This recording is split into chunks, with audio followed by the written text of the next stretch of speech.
अस्सलाम वालेकुम बच्चों, क्या हाल है, कैसे हैं आप लोग। उम्मीद करता हूं बिल्कुल ठीक होंगे, मजे में होंगे, फिटफाट होंगे। चलें सर, इब्तिदा करते हैं आज की क्लास की।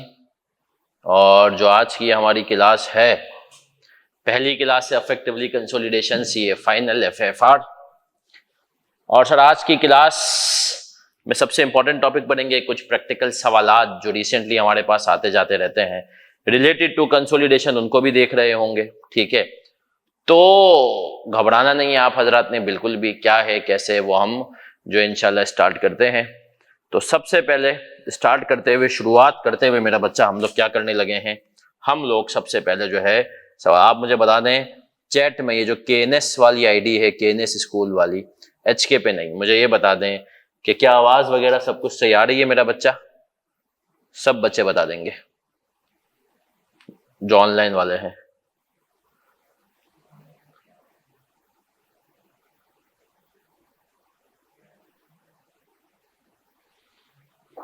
केएनएस स्कूल में आवाज सही आ रही है। चलें जी, स्टार्ट करते हैं, बिस्मिल्लाह करते हुए आगे बढ़ रहे हैं हम। पहली क्लास कंसोलिडेशन की। चलें सर, आ जाएं सर, आ जाएं।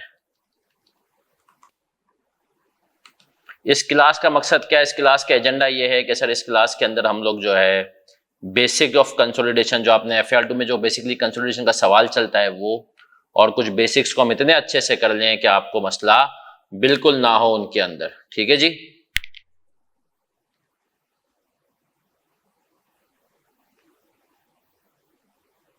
तो स्टार्ट करने लगा हूं मैं कंसोलिडेशन। सबसे पहले आते हैं सर कंसोलिडेशन होती कब है। सबसे पहले हम आ रहे हैं और हम जो है अपने पास ये देखेंगे कि कंसोलिडेशन कब होती है, ताकि फिर उसके बाद जो है आपको आइडिया हो कि हमें उसको किस तरीके से लेकर के चलना है। बताएं जी, कब तक कंसोलिडेशन कब होती है। मैं चाहूंगा ऑनलाइन वाले बच्चे भी पार्टिसिपेट करें कि कब होती है कंसोलिडेशन, कब कब कब होती है कंसोलिडेशन, बताएं। 50% से ज्यादा होल्डिंग हो। सर बस क्या है कि यही वजह है, कंसोलिडेशन तभी होती है जब हमारी होल्डिंग जो है 50% से ज्यादा हो, या कोई और वजह भी हो सकती है, कोई और कारण भी हो सकता है कि इसके अलावा भी हो सकती है। नहीं सर, एक और भी होती है। आज सर हमने कहा कंसोलिडेशन कब होती है, मेजॉरिटी इन बीओडी हो। Very good. और फिर से अभी हम प्रैक्टिकल सवालात भी देखेंगे उससे रिलेटेड। ठीक है, तो आ जाएं सर। हम गए पहले व्यू में, हमने कहा ग्रिड लाइन हटाना। स्क्रीन शेयर करने लगा हूं मेरा बच्चा मैं। एसोसिएट्स, ओके, चलें सर।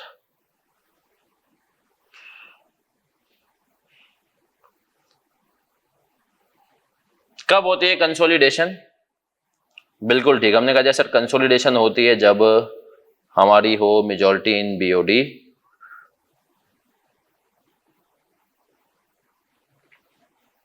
कंसोलिडेशन आपको स्क्रीन पर नजर आ रहा होगा लिखा हुआ, कंसोलिडेशन होती है जब दो रीजन हो, 50% से ज्यादा होल्डिंग हो, पहला रीजन, और दूसरा reason majority in BOD, majority in BOD. 50% से ज्यादा होल्डिंग तो सर हमें समझ में आती है। मेजॉरिटी इन बीओडी का क्या मतलब है, आए समझा देता हूं। प्रैक्टिकली ऐसा बहुत होता है, दुनिया भर के अंदर होता है। और सर वो होता यही है कि सपोज करें कि एक कंपनी है जिसकी कंपनी ए है, कंपनी ए की कंपनी बी के अंदर जो होल्डिंग है वो है 45%। लेकिन कंपनी जो है ए ने एक और काम किया है बहुत अच्छा, वो एक और बहुत अच्छा काम कंपनी ए ने ये किया है कि उन्होंने इंडिविजुअल शेयर होल्डर्स को पकड़ा है।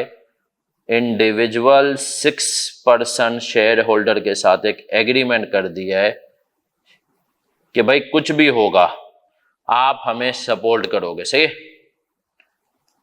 अब सर इस केस में अगर आप देखें, एग्रीमेंट में कर चुका हूं ना कि भैया कुछ भी होगा आप मुझे सपोर्ट करेंगे, तो इस केस के अंदर जो है अब मैं चाहूं तो मैं जो है सर कंसोलिडेशन अपनी चला सकता हूं, बीओडी। सही है, एग्रीमेंट टू सपोर्ट।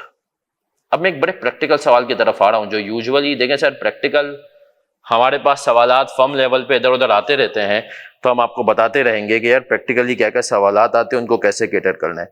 ये तो आपको पता है कि सर कंसोलिडेशन 50% से ज्यादा होल्डिंग या मेजॉरिटी इन बीओडी, ये आपके दिमाग में आ गया, समझ में आपको आ गया। ऐसा ही है सर। फिर अब हम आगे बढ़ेंगे और आगे बढ़ते हम एक और काम करेंगे। वो क्या काम करेंगे, हमने कह दिया कि सर एक प्रैक्टिकल सवाल मेरे पास आया, ज्यादा पुरानी बात नहीं, 2 हफ्ते पुरानी बात है। मेरे एक दोस्त का मुझे दुबई से फोन आया और उसने बोला यार मुझे एक बात बता, एक सिनेरियो मैं आपके सामने रख रहा हूं, ठीक है मेरा बच्चा, अब ये सिनेरियो आपको समझना है और इसका फिर मुझे जवाब देना है। देखिए प्रैक्टिकल लाइफ में ऐसे ही सवालात आते हैं, ठीक है, और ऐसा जब सवालात आते हैं तो हम सबकी लर्निंग भी हो जाती है, हमें पता भी चलता है कि यार कैसे सोचना है। उसने कहा यार एक है मिस्टर ए, मिस्टर ए जो है वो कंपनी ए के 100% शेयर होल्ड करते हैं, मिस्टर ए कंपनी बी के भी 53% शेयर होल्ड करते हैं। अब उसका सवाल था क्या मैं कंपनी और कंपनी बी के कंसोलिडेटेड फाइनेंशियल स्टेटमेंट्स बनाऊंगा, हां या ना? बताएं जी, हां या ना, बनाऊंगा या नहीं बनाऊंगा? कोई, ये प्रैक्टिकल सवाल आया है दुबई से एक बंदे का कि यार ये बताएं 53%, 9 नहीं है 53% है, 53% इसको जो है वो ऑन करना है। इसे आपके बेसिक्स करवा रहा हूं मैं, बताएं। नहीं सर, कंसोलिडेशन हम वैसे नहीं बनाएंगे, क्योंकि सिर्फ अगर एक शेयर होल्डर है, लेकिन अगर मिस्टर ए ने पास्ट में ये शो किया होगा कि उन्होंने अपना इन्फ्लुएंस यूज करते हुए कंपनी बी से कंपनी ए की फेवर में कोई काम कराया, अगर कोई ऐसी पास्ट प्रैक्टिस होगी, तब तो हम कह सकते हैं कि गुंजाइश है कंसोलिडेशन की, वरना सेम शेयर होल्डर हो, दोनों में कंट्रोलिंग इंटरेस्ट रखता हो, तो हम कंसोलिडेशन नहीं करेंगे। बट ये पॉइंट, ये केस अच्छा है, समझे सर, कि 2 कंपनीज हैं और उनके दरमियान ये हुआ है। चलें सर, ये तो मैंने आपको बता दी बेसिक्स। अब हम आ जाते हैं सर कंसोलिडेशन की कुछ और भी बेसिक्स हैं, उनकी तरफ आएंगे। और हमने कहा आपको क्विकली कुछ बातें दिमाग में मैं जो है ना बिठा भी दूं, लिखा भी दूं, ताकि आप लोगों को बिल्कुल समझ में भी आ जाए, वो आ जाए। अब आपको स्क्रीन नजर आने लगी होगी, rules of balance sheet and PNL. लेकिन उससे पहले दो बातें सब बच्चे दिमाग में चस्पा कर ले, मैं यहां पर लिखने भी लगा हूं, सही है, हम एक्सेल पे सॉल्व कर रहे होंगे। पहली बात कंसोलिडेशन में कि सर कंसोलिडेटेड एफएस जो है responsibility of parent, responsibility of parent and are extra accounts. कौन से अकाउंट्स होंगे सर? ये एक्स्ट्रा अकाउंट्स होंगे सर। जो कंसोलिडेटेड फाइनेंशियल स्टेटमेंट्स हैं, ये पेरेंट की रिस्पॉन्सिबिलिटी है, पहला पॉइंट। और ये एक्स्ट्रा अकाउंट्स है, पेरेंट और सब्सिडरी के अकाउंट्स का रिप्लेसमेंट नहीं है। पेरेंट और सब्सिडरी अपने इंडिविजुअल अकाउंट्स जो हैं सर वो बना रहे होंगे, सही है सर, पेरेंट और सब्सिडरी अपने इंडिविजुअल अकाउंट्स बना रहे होंगे, ये उनका रिप्लेसमेंट नहीं है, सब बच्चों ने दिमाग में रख लेना है। चले सर, फिर दूसरी इंपॉर्टेंट बात, कंसोलिडेशन, ये कॉपी करना है साथ साथ, is an year end activity means no ledger trial balances are maintain for same. अब सर ये दो बातें मैं यहीं पे इसलिए लिख रहा हूं ताकि आपके दिमाग में आ जाए, ठीक है ना, कि सर कंसोलिडेशन एक ईयर एंड एक्टिविटी है, सही है, no ledger trial balance are maintain for same, कोई अलग से नहीं होता कि कंसोलिडेटेड लेजर मेंटेन किया हुआ, या नहीं सर, हर साल, चाहे कंपनी को लिए हुए 10 साल हो गए हो, 20 साल लिए हो, चाहे तुम्हारी एक सब्सिडरी हो, चाहे तुम्हारी 15 सब्सिडरीज हो, हर साल हम क्या करेंगे सर, हम कंसोलिडेटेड फाइनेंशियल स्टेटमेंट्स बना रहे होंगे, हम दोनों को एक्यूमुलेट करेंगे, सब्सिडी पेरेंट्स को या 4 सब्सिडी सबको और करेंगे। ये नहीं होता कि पिछले साल के अकाउंट्स फिर उसमें लेजर लगा, ट्रायल बैलेंस वो देखो क्या मूवमेंट है, नहीं, ऐसा कुछ नहीं होता। इसीलिए याद रखिएगा, बहुत सारी जगहों पे हम देखेंगे कि स्टैंडर्ड ने की है आसानी। क्या आसानी की है सर स्टैंडर्ड ने? स्टैंडर्ड ने आसानी ये की है हमारे लिए कि उसने कहा कि भैया चीजों को आसान करो, छोटी मोटी निटी-गिटी कैलकुलेशन में नहीं जाओ। क्या हम यहां तक क्लियर हैं सर? बिल्कुल क्लियर है। अच्छा भाई, अब आ जाएं, बहुत सारे बच्चे सही है जिन्होंने कंसोलिडेशन पढ़ा हुआ होता है डिफरेंट मेथड से। मैं आपको जो मेथड रिकमेंड कर रहा हूं, कोशिश करें उसी की ये अभी बेसिक क्लास है। सही, जो मैं आपको मेथड रिकमेंड करने लगा हूं सर, ये उसी की अभी क्या है, बेसिक क्लास है। और उस बेसिक क्लास के अंदर ही हम आपको सिखाएंगे कि पूरा सवाल हम कैसे मैनेज करते हैं। लेकिन ये बात याद रखिएगा, कहीं भी हम पहुंच जाएं, ये दो बातें आपके दिमाग में होनी चाहिए कि कंसोलिडेटेड एफएस किसकी रिस्पॉन्सिबिलिटी है? पेरेंट की। और क्या है ये? एक एक्स्ट्रा अकाउंट्स है। ये कभी भी रिप्लेसेबल नहीं करेंगे पेरेंट और सब्सिक्वेंट इंडिविजुअल। दूसरी बात, कंसोलिडेशन एक ईयर एंड एक्टिविटी है, सही है, या पीरियड एंड। ईयर एंड से ज्यादा अच्छा वर्ड आप कहते हैं पीरियड एंड। हाफ ईयर भी होता है बहुत सारी कंपनीज का, तो हमने कह दिया ईयर पीरियड एंड एक्टिविटी है। मतलब सर इसके अंदर कभी भी ये नहीं हो रहा होगा कि अलग से लेजर ट्रायल बैलेंसेस मेंटेन होंगे।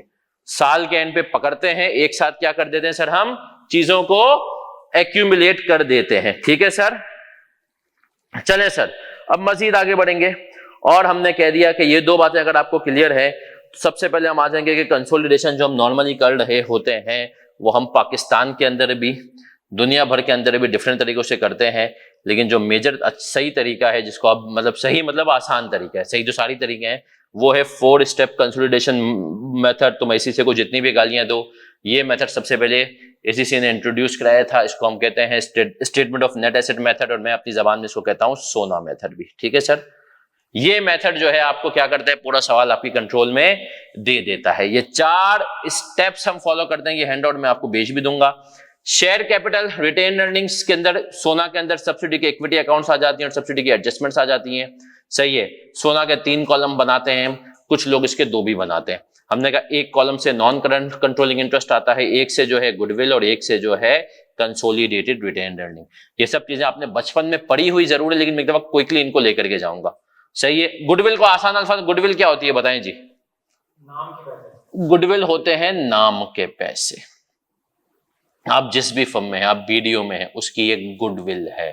सही है, कल मेरे पास एक बंदा आया था, वो वैल्यूएशन करवाना चाह रहा था किसी उसकी क्या कहते हैं अपने इन्वेस्टर के लिए। उस बंदे ने कहा यार मेरा इंस्टाग्राम का पेज है और मेरे इंस्टाग्राम के पेज के ऊपर कोई 2 लाख फॉलोवर्स है बिजनेस के। तो उसने कह दिया कि यार मेरी गुडविल जो है ना, उसने एस्टिमेट किया वो है अपना, वो इंस्टाग्राम के थ्रू सेल्स करता है, शॉपिफाई के थ्रू। उसने कहा मेरी सर गुडविल है कोई 80 से 90 लाख। वो बेसिकली कह रहा है मेरे नाम के पैसे, जो मेरा बिजनेस का नाम है उसकी गुडविल कितनी है, 80 से 90 लाख। कोई कंपनी रजिस्टर्ड नहीं, सोल प्रोप्राइटर, बट वो भी के नाम के पैसे। ठीक है, अब आ जाए सर, अब हम आते हैं, हमने कहा जब गुडविल की हमने बातें की हैं सारी बातें ना, तो हम कुछ जो है ना इसमें कॉन्सेप्ट के साथ ये भी देखेंगे कि हमने कह दिया सर गुडविल होती है नाम के पैसे। कंसोलिडेटेड रिटेन अर्निंग, ये क्या होता है सर? हमने कहा इसके अंदर आ जाती है पेरेंट की रिटेन अर्निंग, प्लस हम इसके अंदर कर रहे होते हैं पोस्ट एक्विजिशन सब्सिडी, है ना, सब्सिडी ने हमें खरीदने के बाद कितना कमाया। और एक चीज होती है नॉन कंट्रोलिंग इंटरेस्ट। ये क्या चीज होती है? हमने कहते हैं सर नॉन कंट्रोलिंग इंटरेस्ट को माइनॉरिटी इंटरेस्ट भी कहते हैं। और माइनॉरिटी इंटरेस्ट का मतलब क्या है सर? माइनॉरिटी इंटरेस्ट जो के, अब माइनॉरिटी आप सुनिएगा सर, पहले वर्ड यूज होता था स्टैंडर्ड में भी इसका नाम माइनॉरिटी इंटरेस्ट, फिर उसने इसको क्या कर दिया, नॉन कंट्रोलिंग इंटरेस्ट। ऐसा क्यों किया सर? इसलिए किया ऐसा क्योंकि अभी हमने एक केस पढ़ा ना सर यहां पर कि सर जरूरी नहीं है कि आपकी 50% से ज्यादा ही होल्डिंग हो तो सब्सिडी हो। अगर मेजॉरिटी इन बीओडी है तो भी आपकी क्या हो जाएगी, सब्सिडरी हो जाएगी। सही है सर, तो अब आप देखें ना 55% को आप माइनॉरिटी का नाम नहीं दे सकते, तो अब आप कहेंगे इसको नॉन कंट्रोलिंग इंटरेस्ट। इसीलिए अब आपको ये होता था अर्ली 2000 में इसका नाम माइनॉरिटी इंटरेस्ट। अगर आपको किसी किताब में सवाल नजर आ जाए माइनॉरिटी इंटरेस्ट तो समझ जाइएगा वो बहुत पुराना सवाल है। ऐसा अब इसका नाम क्या हो गया है, नॉन कंट्रोलिंग इंटरेस्ट। चलें सर, अब हम आ जाते हैं सर, और अब बिल्कुल बेसिक तरीके से चीजें करेंगे, प्रॉपर एंट्रीज विंट्रीज के साथ भी सवाल करेंगे हम एक्सेल पे, लेकिन सवाल आपके सामने होगा। चलें सर, एक सवाल हम कर लें। ये सवाल है और इस सवाल के अंदर अब तक हमने क्या पढ़ा सर? बेसिक कंसोलिडेशन क्या हो जाएगी, दो हिस्सों में होती है, वो क्या है? पहली चीज 50% से ज्यादा होल्डिंग हो, दूसरी चीज ब्यूटी पे कंट्रोल हो। ठीक है सर। फिर हमने दूसरी चीज क्या पढ़ी कि सर कंसोलिडेशन जो है उसके अंदर ईयर एंड की या पीरियड एंड की एक्टिविटी है, लेजर ट्रायल बैलेंस मेंटेन नहीं होते और क्या होते हैं? एक्स्ट्रा अकाउंट्स होते हैं। चलिए सर, इसके साथ ही बिफोर हम सवाल पे मूव करते हैं एक और कॉन्सेप्ट भी दे देता हूं। सवाल ये है, do all companies required to do consolidation?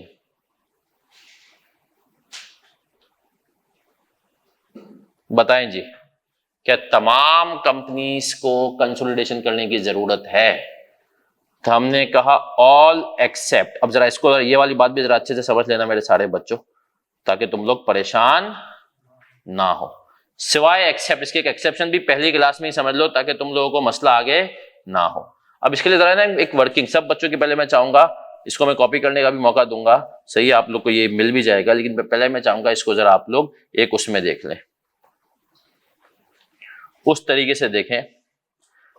Company ए है, कंपनी बी है और कंपनी सी है। अब याद रखिएगा आई आपने कभी ये हरकत नहीं की, लेकिन अब जो पेपर पैटर्न होगा उसके अंदर थ्योरी की चीजें भी होंगी, सारी चीजें हो सकता है आ जाएं, तो उसके अंदर ये सवाल वो पूछ सकता है इस किस्म का। आज तक पूछा नहीं तो इसको थ्योरी के पॉइंट ऑफ व्यू से इंपॉर्टेंट भी कर डालने, सही है, इंपॉर्टेंट फॉर थ्योरी या कोई कॉन्सेप्चुअल चीज में। एक एक्सेप्शन है, जब आपकी सब्सिडरी हो भी तब भी आप कंसोलिडेशन ना करें। अब आ जाते हैं, हम यहां पर बात करेंगे कंपनी बी के रेफरेंस से। किसके रेफरेंस से मेरा बच्चा? Company B. कंपनी बी को कंपनी सी की कंसोलिडेशन क्या करना जरूरी है? अब कॉन्सेप्ट समझें सर, ये इसकी 80% सब्सिडरी है कंपनी बी, और कंपनी बी की कंपनी सी क्या है? अब हम बात करें क्या कंपनी बी को कंपनी सी को कंसोलिडेशन करने की जरूरत है, तो हमने कहा नहीं है, अगर ये चारों बातें पूरी हो जाएं।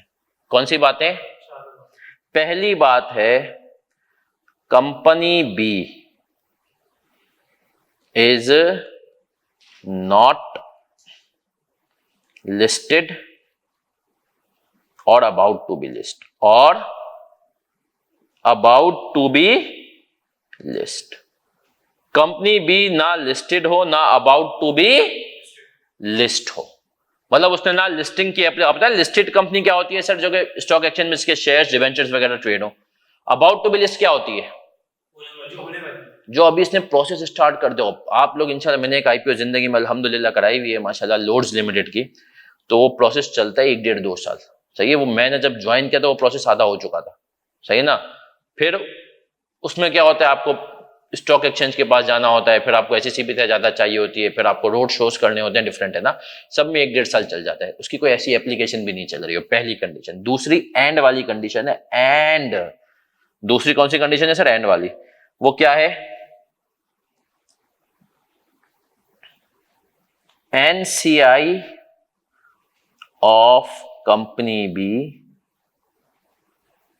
हैज नो ऑब्जेक्शन, कोई ऑब्जेक्शन ना हो, if it does not consolidate, if it does not consolidate. ठीक है।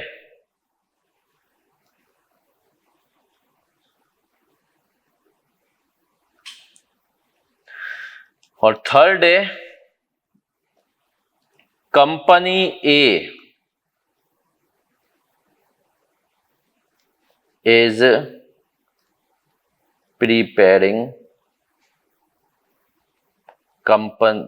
consolidated financial statements। तो सर याद रखिएगा ये 3 कंडीशंस है। कितनी कंडीशंस हैं? 3 कंडीशंस हैं। अगर ये 3 कंडीशंस फुलफिल हो जाती हैं तो कंपनी बी को इजाजत है वो कंसोलिडेटेड फाइनेंशियल स्टेटमेंट्स ना बनाए। फिर रिपीट कर देता हूं, दिमाग में आपके आ जाए। पहली चीज कि sir company be listed company ना हो ना अबाउट टू बी लिस्ट हो। कंपनी बी कि एनसीआई को कोई ऑब्जेक्शन ना हो अगर वो कंसोलिडेटेड फाइनेंशियल स्टेटमेंट नहीं बना रहा हो। तीसरी चीज क्या है, कंपनी ए जो उसका अल्टीमेट पेरेंट है वो फाइनेंशियल स्टेटमेंट बना रहा हो। तो किसी भी कंपनी को, अगर हम इसको जर्नल बात करें तो नोट करें, किसी भी कंपनी को अगर कंसोलिडेशन से बचना है तो उसको 3 बातें पूरी करनी है। पहली बात, वो लिस्टेड नहीं होनी चाहिए या अबाउट टू बी लिस्ट नहीं होनी चाहिए। दूसरी बात, उसका एनसीआई ऑब्जेक्शन ना करे अगर वो कंसोलिडेशन ना करे। तीसरी बात, उसका ultimate parent consolidated financial statements बना रहा हो। अगर ये 3 बातें हो गई तो, वैसे स्टैंडर्ड ने इसको 4 बातों की सूरत में बताया, वो 4 बातें ऐसी हैं जो हमने पहली बात 2 लिख दी है ना, company B is not listed और अबाउट टू बी लिस्ट।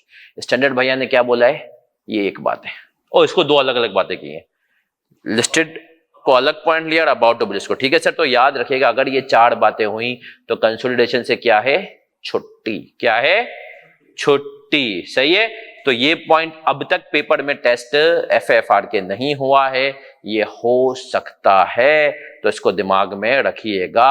सही है कि भैया ये एक एक्सेप्शन है इसकी। सही है, उसने कभी कभी ऐसा कोई सीन बना करके दे दिया और फिर भी आपने कंसोलिडेट कर दिया। सही है, तो फिर चाहे तो कर भी सकती है। ठीक है ना, जब वो वैसे इसको सवाल प्रैक्टिकल में कम पूछेगा, चांसेस है कि वो ये आपसे सवाल 2-4 नंबर का पेपर में फ्री का आ सकता है, 5 नंबर के, भाई एक्सेप्शंस टू क्या है कंसोलिडेशन। ठीक है ना, तो ये आपके माइंड में हो। चले सर, अब आप कहेंगे सर सॉफ्टवेयर वाले हम फाइंड कर लेंगे, बेटा इतना टाइम भी नहीं होता, टाइम बचाएं। सही है, सॉफ्टवेयर सर्च करने में भी टाइम ले रहा है, सारी चीजें। आए सर, अब हम आ जाएंगे सवालात की तरफ। पहला जो हम सवाल करने लगे, सवाल का नाम क्या है सर, सवाल का नाम है हॉल, और अब इस सवाल को हम सब करेंगे 7। हम सब जाएंगे हॉल में 7। आ जाए, ये सवाल बुक में भी होगा आपके और बुक में नहीं भी तो मैं आपको हैंड आउट दे दूंगा। वैसे ये बेसिक सवालात हैं, ये होने चाहिए बुक में। वैसे एक चीज बुक जो है इंशाल्लाह आज रात में या कल तक आप लोगों को न्यू बुक मिल जाएगी। सही है ना, और उसके अंदर डिफरेंट चीजें जो हैं वो हुई हुई हैं, एड वेड सारी चीजें हैं। तो तमाम बच्चे ही, सही है, वो चाहें वो न्यू बुक अपने पास पीडीएफ के तौर पर रख लें। ठीक है, जिनके पास अभी प्रिंट नहीं है वो प्रिंट भी कर लें। पहले 2 बुकें थी, अब जो है 1 बुक हो गई है। सही, अब क्या हो गई है सर, एक कंपाइल्ड बुक कर ली, उसी का पीडीएफ आपके पास होगा, वही करें आप, तो इंशाल्लाह जो है। सवाल का पेज नंबर मुझे नहीं पता, हमने जो इसका वो लिया है। सवाल इज वेरी इजी, कंसोलिडेशन में जाएंगे, हॉल लिखेंगे तो आपको नजर आ जाना चाहिए अगर ये बुक में है। नहीं, बिल्कुल बेसिक सवाल है ये, वैसे FAR2 लेवल का सवाल है, हमने सिर्फ आपकी प्रैक्टिस के लिए डाला है इसको। देखिए है नहीं है, नहीं तो ये आपको FAR2 की बुक है मेरी वाली, तो आपको मिल जाएगा, नहीं तो यहीं से देख लें। चलिए सर, सवाल गोज लाइक दिस। सवाल हमारे पास है, हम सवाल पढ़ भी लेते हैं अच्छे से और कर भी लेते हैं। ठीक है, सवाल कह रहा है हॉल, अभी कॉपी कोई नहीं करेगा सर, सवाल का नाम है Hall statement of financial position as at 31 December 2015। Non current asset हमें बता दिए गए भैया कि यही इसके नॉन करंट एसेट, हमने कहा वेरी गुड। फिर हमें बताया गया है कि आपकी भैया करंट एसेट्स इतने हैं, ये चीजें इतनी है, नॉन करंट लाइबिलिटीज इतनी है, डिबेंचर्स, करंट लाइबिलिटीज इतनी है, और एंड में कह रहा है on 1st January Hall acquired 75% of his stand for 12 million. At that date, the balance on stands retained earning was 8 million. चलें सर, सबसे पहला काम कंसोलिडेशन का, जब भी अब सवाल आएगा बड़े लेवल पे, सब बच्चे बोर्ड पे देखेंगे, प्लीज मेरा बच्चा कोई भी कॉपी नहीं करेगा। ये सवाल मैंने आपके सामने खोला हुआ है। सबसे पहला काम, अब देखें FAR2 के जमाने गए हैं, एक्सेल पे काम करना है, 7 चीजें बनानी है, लिंक करते जाना है। ठीक है, 7 चीजें बनानी है, लिंक करते जाना है। तो हमने कहा सबसे पहले ग्रुप का नाम लिखते हैं हम, hall group.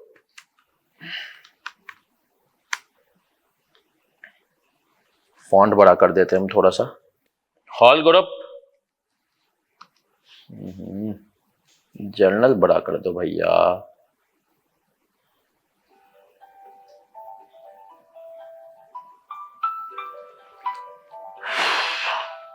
Consolidated statement of financial position for the year ended. हमने कहा sir for the year ended क्या है, कंट्रोल ए।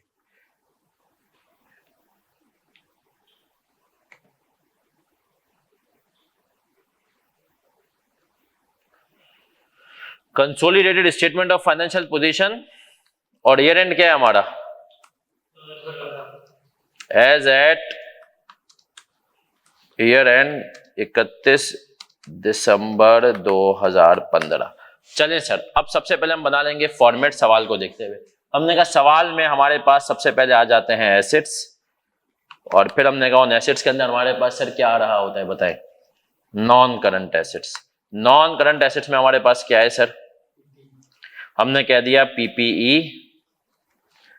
इन्वेस्टमेंट को अभी हम नहीं ले रहे, क्यों नहीं ले रहे आपको पता भी है। फिर हमने कह दिया हो सकता है कि यहाँ पर गुडविल है, और हमने कह दिया फिर आगे हमारे पास करंट एसेट। ये बिल्कुल बेसिक से सवाल करा रहा हूँ, सिर्फ पुराना रिवाइज करने के लिए और अपने मेथड पे लाने के लिए। फिर हमने कह दिया सर हमारे पास जो है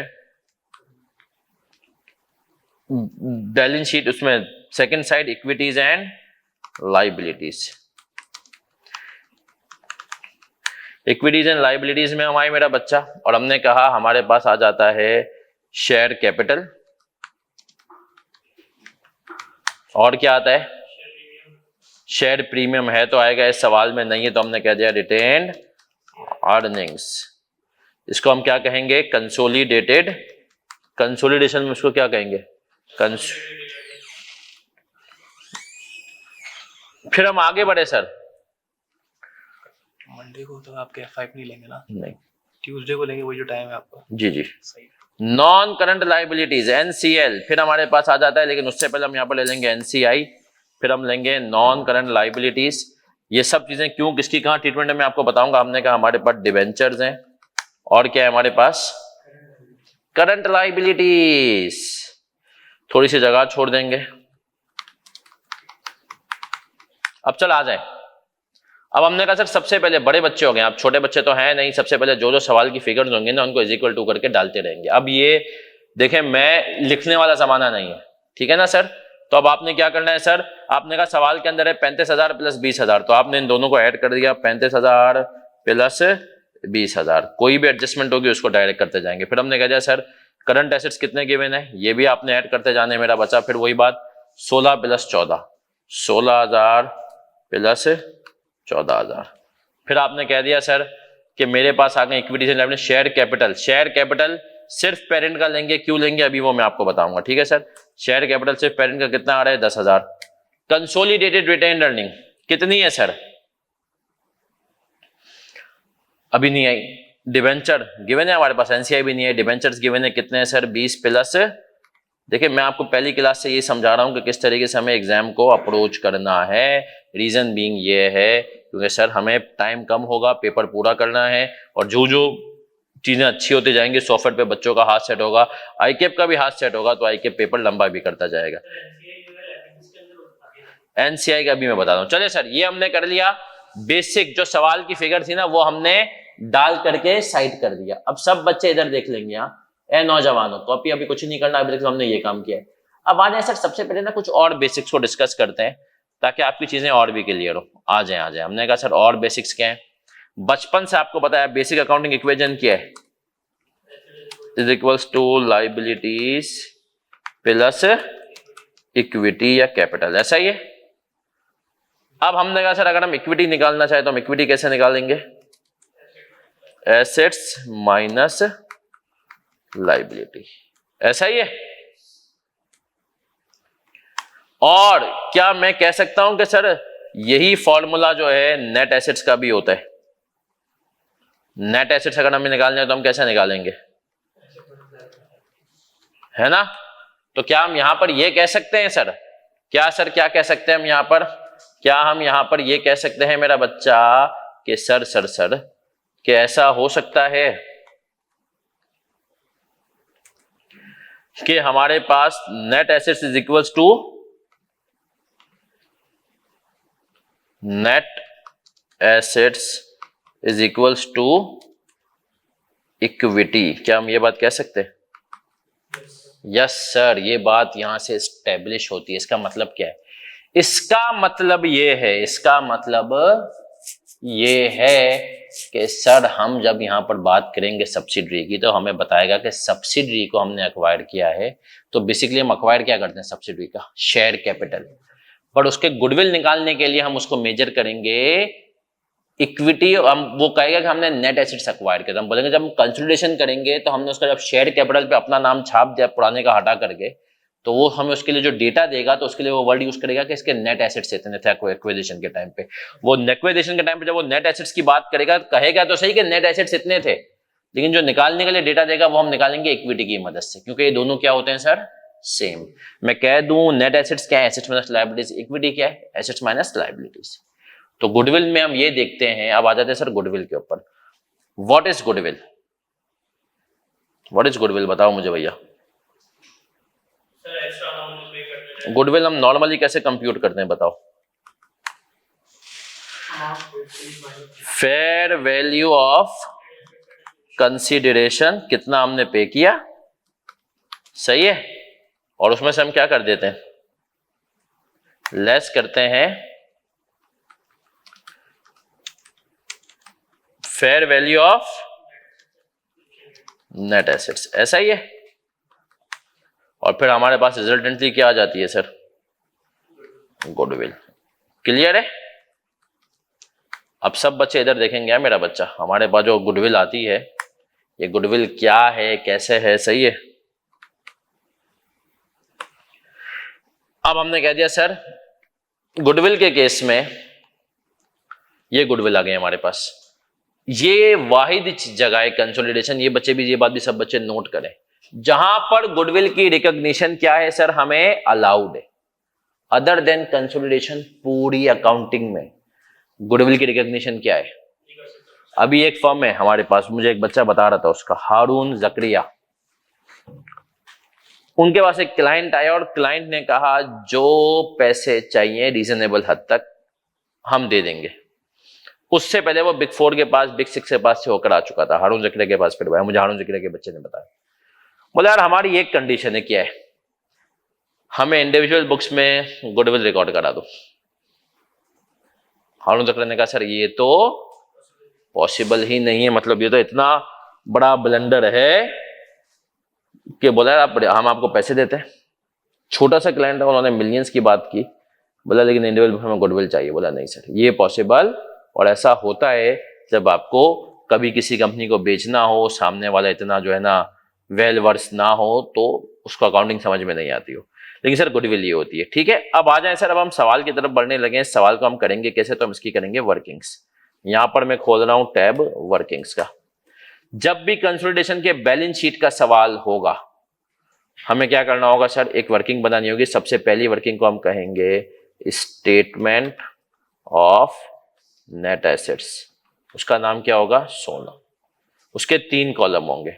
अब सुनिएगा सर, पहला कॉलम होगा रिपोर्टिंग डेट, दूसरा कॉलम एक्विजिशन, तीसरा होगा डिफरेंस, सही है। अच्छा, अब कुछ मेरे बहुत सारे दोस्त हैं जो कि पढ़ाते हैं तो वो भी बिल्कुल ठीक पढ़ाते हैं, लेकिन वो क्या करते हैं एक्विजिशन डेट को पहले लेते हैं, रिपोर्टिंग डेट को बीच में रखते हैं और डिफरेंस फिर आ जाता है। कुछ अलग ही करते हैं, वो एक्विजिशन डेट को पहले, बीच में डिफरेंस, एंड में रिपोर्टिंग डेट। मुझे ये ज्यादा अच्छा लगता है फॉर्मेट, या मुझे लगता है कि ज्यादा इजी टू यूज है, तो हम आएंगे। अब बातें सर सुनिएगा, हमने सब्सिडी को जब अक्वायर किया तो वो कह रहा है कि उस दिन सब्सिडी के जो है at that date retain earning कितने की थी, 8 मिलियन, यहाँ पे सब है ना। और आज कितने की है रिपोर्टिंग डेट, ये समय बैलेंस शीट दी हुई है रिपोर्टिंग डेट की 31 दिसंबर 15, तो 31 दिसंबर 15 को रिटेन अर्निंग कितने की है, 13 मिलियन की। तो हमने कह दिया शेयर कैपिटल अपनी जगह, रिटेन अर्निंग, रिटेन अर्निंग कितनी आ गई सर, 13 मिलियन यहां पर आई, और 8 मिलियन, आज 13 नहीं है 12 है, 12 मिलियन की है, यस। और हमने कह दिया 8 मिलियन की थी एक्विजिशन डेट पे। हम प्रॉपर सवाल करेंगे, कोई भी जो है सर घबराना नहीं, कोई भी मसला मुझसे पूछें फौरन। अब हमने कह दिया सर रिटेन अर्निंग तो उसने हमें बता दिया। अब सुनिएगा, बहुत इंपॉर्टेंट बात करने जा रहा हूं यहां पर मैं। जब हमने सब्सिडी को खरीदा तो सब्सिडरी जो है उसने कितने की रिटेन अर्निंग कमाई हुई थी? 8। आज कितने की कमाई हुई है? 12। तो इसका मतलब है हमारे खरीदने के बाद कितने की कमाई उसने? 4 जो है ना मिलियन की उसने गुड जो है रिटेन अर्निंग कमाई। अब आ जाते हैं सर शेयर कैपिटल कितना गिवन है। एक्विजिशन डेट का शेयर कैपिटल गिवन नहीं है, रिपोर्टिंग डेट का गिवन है। तो अब हम यहां पर एक और बात भी लिख लेते हैं सोना के साथ ही, वो है by default always assume no change in share capital. सही है, फ्रॉम एक्विजिशन टिल रिपोर्टिंग हमने कह दिया by default always assume share capital from acquisition date till reporting date. ठीक है मेरा बच्चा, तो ये बात आपको याद रखनी है, एक्विजिशन से रिपोर्टिंग तक में कोई भी चेंज नहीं है, हम हमेशा अज्यूम करेंगे। और सिर्फ शेयर कैपिटल की बात नहीं करते, शेयर कैपिटल के साथ हमने कह दिया हाँ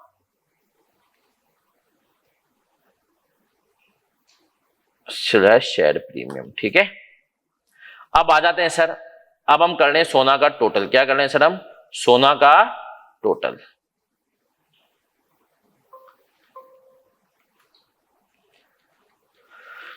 सोना का हमने टोटल किया 16,000 रिपोर्टिंग डेट पे, एक्विजिशन डेट पे कितने आ गए सर? 12,000 और दोनों का डिफरेंस कितना आ गया?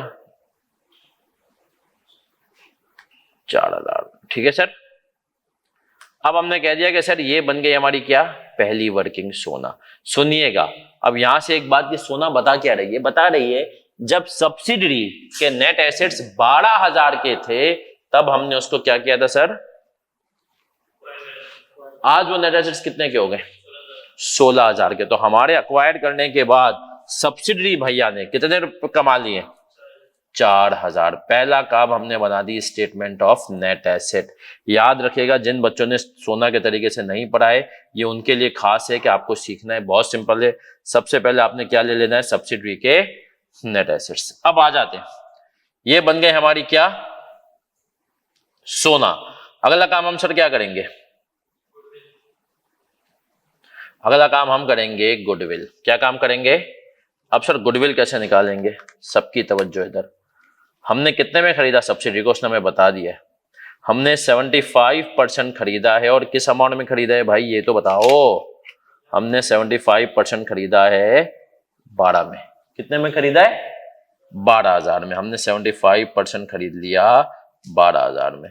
सही है सर, अगर हमने 75 12,000 में खरीदा है और होल्डिंग भी इसने हमें बता दी 75%। ठीक है, तो हमने कहा फेयर वैल्यू ऑफ कंसीडरेशन कितनी है? 12,000।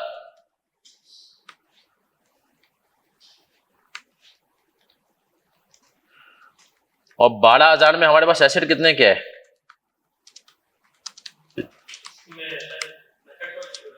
गुडविल का प्रोपोर्शनल गुडविल मेथड। अभी तक हमने एक ही पढ़ा है फुल पे। जब तो हमने कह दिया 12,000 में हमारे पास ये जो ऊपर एक्विजिशन डेट पे सब्सिडी के, याद है ना, वो इक्विटी रिप्रेजेंट नेट एसेट्स। 12,000 के जो नेट एसेट्स हैं उसमें से हमने कितना खरीदा? 75%। तो हमने कह दिया कि भैया हमारे पास गुडविल कितनी आ गई? हमने कह दिया हमारे पास गुडविल आ गई 3,000। कितनी आ गई? 3,000। क्या हम क्लियर है यहां तक? तो हमने कह दिया कि सर गुडविल आ गई हमारे पास 3,000 की गुडविल। अब सब बच्चे इधर देख लें, एंट्री क्या बनेगी गुडविल की? सही है, एंट्रीज के साथ मैं आपको समझा रहा हूं, कॉपी नहीं है। गुडविल कितने की आ गई? 3,000। अब हमने कहा देखें अब 3 एंट्रीज होंगी। एक होगी पेरेंट की बुक्स में, दूसरी होगी, तीसरी होगी कंसोलिडेटेड बुक्स में। एंट्रीज की मत से याद रखोगे, चीजें भूलोगे नहीं। आए सर आए, अब मुझे बताते जाए मेरा बच्चा, सब बच्चे बताएंगे। अब बताते जाएं कि हमारे पास 3,000 की गुडविल है। जब हमने सब्सिडी को खरीदा तो हमने कितने पैसे पे किए? 12,000। सवाल में उसने बता भी दिया कितने पे किए? 12,000। अब इधर देख लें, क्या एंट्री बनाऊंगा मैं? पेरेंट ने, सबसे पहले पेरेंट कहेगा भैया मैंने तो जो सब्सिडी खरीदी है, क्या एंट्री बनाऊंगा? इन्वेस्टमेंट डेबिट और सूदी दाड़ा क्रेडिट। कितने से? अल्लाह हम सबको सूद से बचाए, आमीन।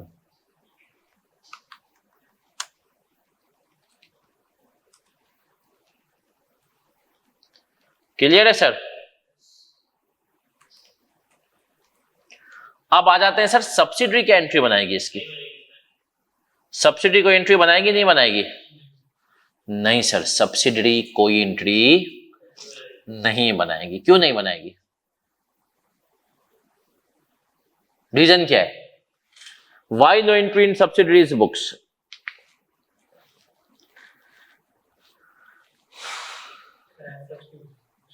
कुछ हुआ ही नहीं, क्या मतलब? लॉजिक क्या है? Why no entry? सब्सिडी की बुक में कोई एंट्री क्यों नहीं है? ऑनलाइन वालों तुम बताओगे। डबल इफेक्ट आ जाएगा। ओके सर, बताएं बताएं बताएं। हाँ सर, गाय की एग्जांपल, आप मंडी में गए गाय लेने, आप क्या गए मंडी में? कुर्बानी के लिए गाय लेने। उसमें सर आपने गाय का सौदा किया, आप पैसे किसको दे रहे हैं? गाय को या गाय वाले को?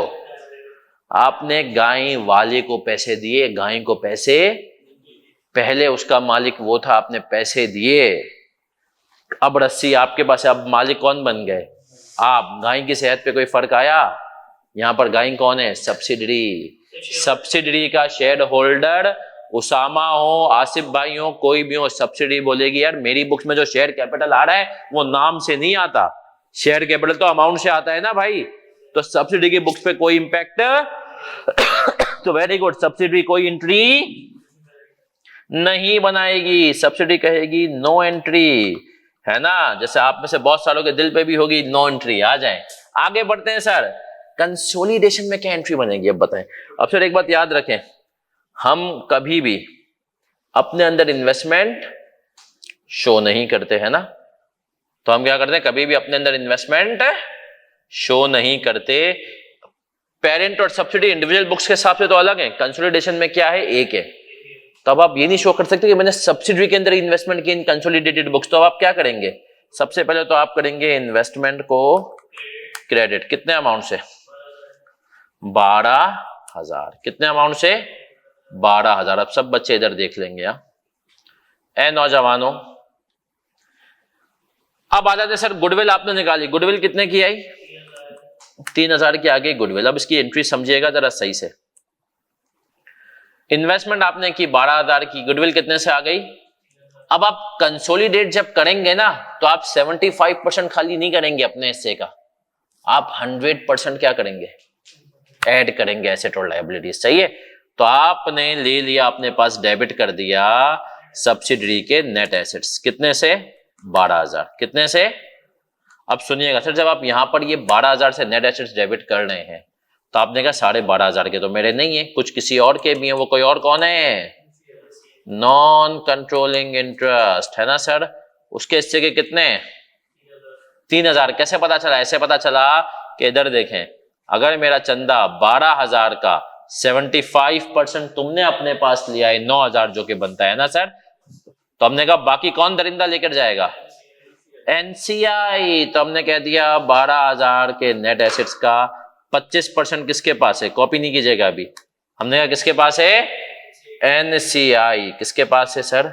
एनसीआई। अब अगर आप देखें अब तक हमने क्या किया सर, अब तक हमने सोना बनाई, स्टेटमेंट ऑफ नेट एसेट, हमने कहा उसके अंदर सब्सिडी के इक्विटी अकाउंट्स लिए, नेट एसेट को रिप्रेजेंट कर रहे हैं।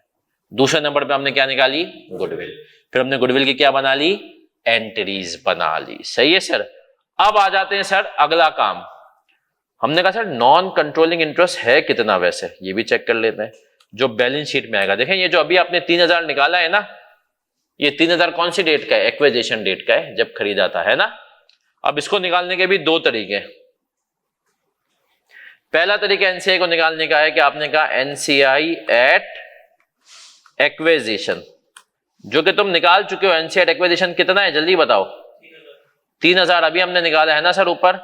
कोशिश ये करेंगे हम कि जब आप करें चीजें पेपर में भी तो उसको लिंक के साथ करें, ताकि अगर एक लिंक आप छेड़े तो सब कुछ क्या हो जाए, लिंक और फॉर्मूले से। सही है ना। फिर आपने कहा पोस्ट एक्विजिशन शेयर कितना है, बताएं जी। Post acquisition share of profit कितना है? हमारे खरीदने के बाद सब्सिडी ने कितना कमाया था? उस 4,000 का हमारा कितना है? 75%। तो बाकी एनसीआई का कितना है? तो ये कितना आ गया सर? 1,000। टोटल कितना हो गया? सही, हमने कहा एनसीआई हो गया 4,000। क्या हम यहां तक क्लियर हैं? हाँ जी। अब आ जाते हैं सर एनसीआई का एक और तरीका भी है, वो क्या है? और हम एनसीआई को एक और तरीके से भी निकाल सकते हैं। वो और तरीका क्या है जो कि हम यूज कर सकते हैं? गुडविल के 2 मेथड होते हैं, अभी हम सवाल करें प्रोपोर्शनेट गुडविल से। एक फुल भी होता है, सही है ना। तो हमने कहा एनसीआई मेथड 2, तो हमने कह दिया एनसीआई मेथड 2 लिख लें। वो होता है कुछ भी नहीं, उसने कहा यार सब्सिडरी के टोटल नेट एसेट्स आज की डेट पे कितने हैं, रिपोर्टिंग डेट के। हमने कहा 16,000 के। तो बोला यार उस 16,000 में से आप क्या कर लो, 25% दे दो, सिंपल। कितना बन गया? 4,000 के सब्सिडरी के नेट एसेट्स लो, रिपोर्टिंग डेट के लिख भी लें चाहे तो, के सब्सिडरी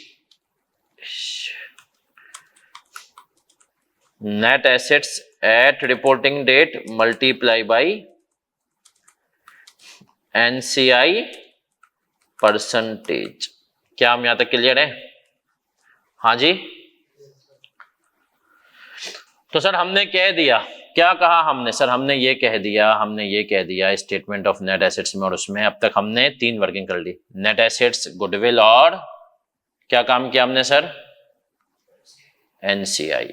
अब हम करने जा रहे हैं चौथा काम, और वो चौथा काम क्या है? कंसोलिडेटेड।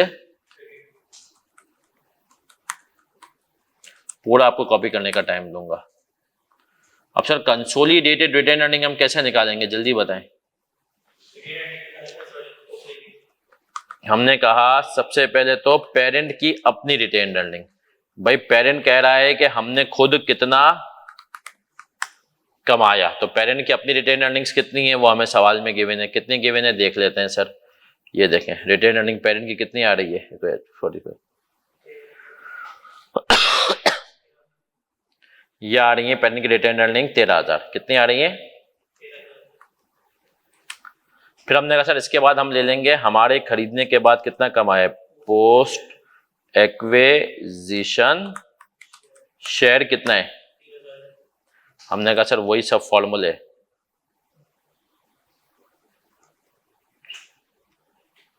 $4,000 सोना में सम गए। हमने कहा 4,000 का कितने परसेंट, टोटल हो गया कितना, 16,000। तो हमने कहा सर टोटल आंसर आ गया 16,000।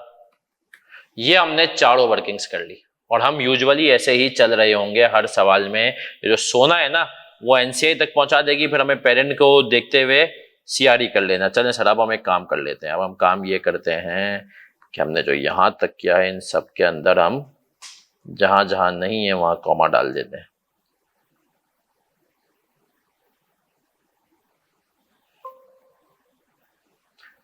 सही है सर। अब आप लोग चाहेंगे तो इसको कॉपी कर लें, वैसे मैं भी अभी हाथ क्या शेयर कर दूंगा। ये हमने सारी वर्किंग्स कर ली, चाहें तो कॉपी कर लें।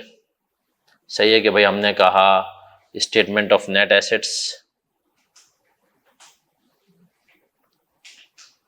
गुड वाली विल, एंट्रीज आ गई हमारे पास, ठीक है। और फिर हमने कह दिया कि हमारे पास कंसोलिडेटेड रिटेन अर्निंग और एनसीआई के 2 method, acquisition post. Sir goodwill की एंट्रीज रिक्वायर जो है रिपीट करने की ख्वाहिश आई है तो आ जाए सर, कर देते हैं। सर जब भी हम कंसोलिडेशन करेंगे गुडविल आएगी। गुडविल की एंट्री क्या बनेगी? हमने कहा इंडिविजुअल बुक्स में पेरेंट बोलेगा कि इन्वेस्टमेंट डेबिट बैंक क्रेडिट। सही है।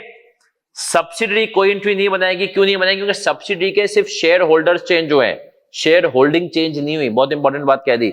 शेयर होल्डिंग मतलब उसका जितना शेयर होल्डर पहले बेचता अभी भी उतना ही है। शेयर होल्डिंग में ₹1 का फर्क नहीं आया, ठीक है। फिर हम आ जाते हैं सर किसमें, कंसोलिडेटेड बुक्स में। What do we mean by consolidation? हमने कहा कंसोलिडेशन में जब हम आएंगे तो ये वाहिद जगह है जहां पे गुडविल रिकॉर्ड करेंगे। हमने कह दिया हमने गुडविल रिकॉर्ड की 3000 से अपने अंदर। अब ग्रुप के लिहाज से पेरेंट और सब्सिडरी एक है, कोई इन्वेस्टमेंट हम नहीं बताएंगे। तो हमने क्या किया सर, हमने जो है अपने अंदर की कोई इन्वेस्टमेंट नहीं बताई। 12000 हमारे पास आ गई है कि जो है हमारे पास इन्वेस्टमेंट हमने क्रिएट कर दी। नेट एसेट्स क्योंकि टोटल 12000 के थे, 12000 के लिए और नॉन कंट्रोलिंग इंटरेस्ट हमने कितने का ले लिया, 3000 का। Are we clear मिशाल?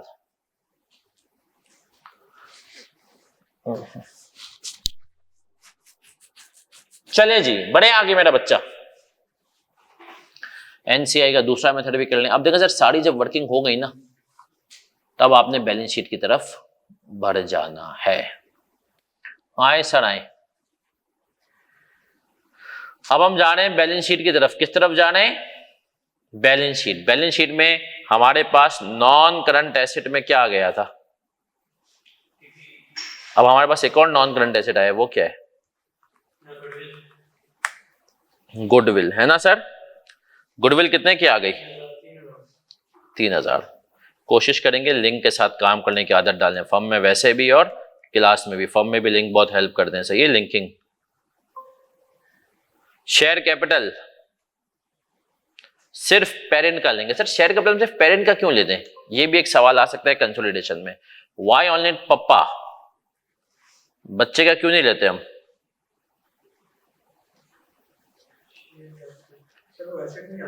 क्योंकि हमने कहा कि सर हम पेरेंट कंसोलिडेशन जोड़ी ना, वो कौन बना रहे हैं? पेरेंट।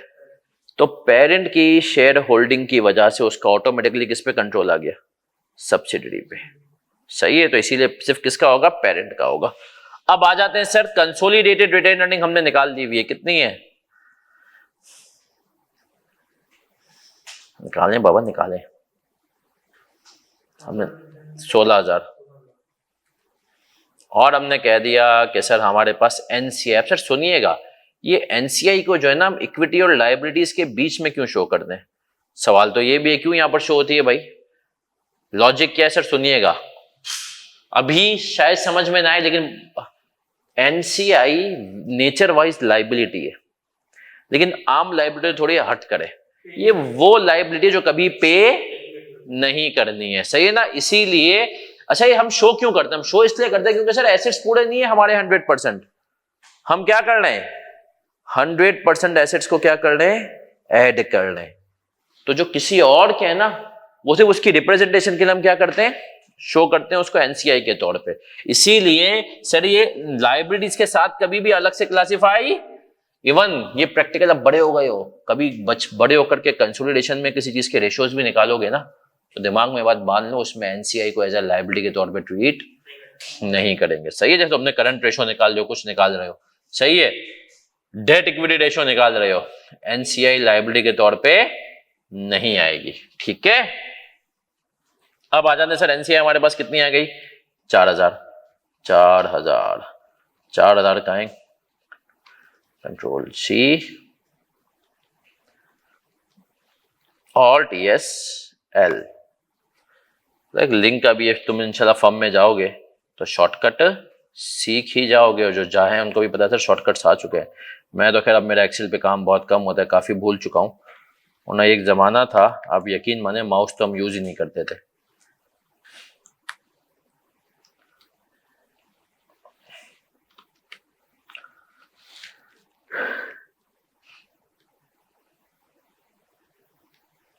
अब हमने कह दिया सर इसका भी हमने टोटल कर लिया।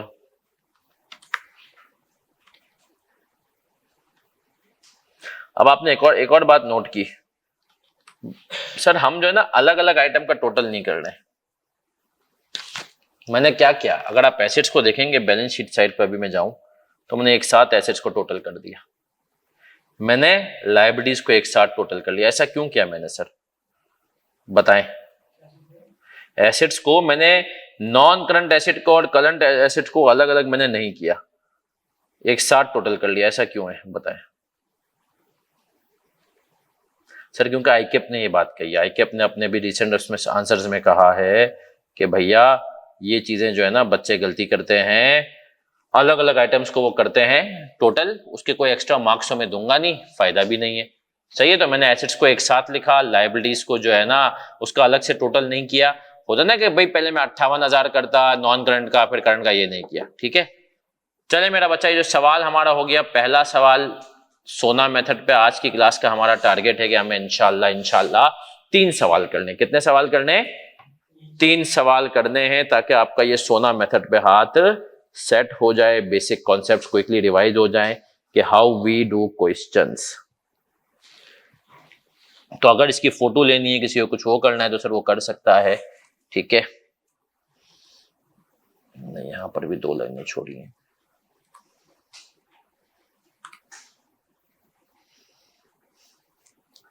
तो मैंने इसको बिल्कुल खास तौर पर जो बच्चे रिकॉर्डिंग लेंगे और जूम के थ्रू जो रिकॉर्डिंग हो। ठीक है मेरा बच्चा, यहां तक हम क्लियर है क्या? चलें सर, अब ये हो गया हमारा पहला क्वेश्चन। क्वेश्चन का नाम था Q1, क्वेश्चन 1 हॉल, और ये हॉल को हमने इधर चिपका भी दिया है। ठीक है,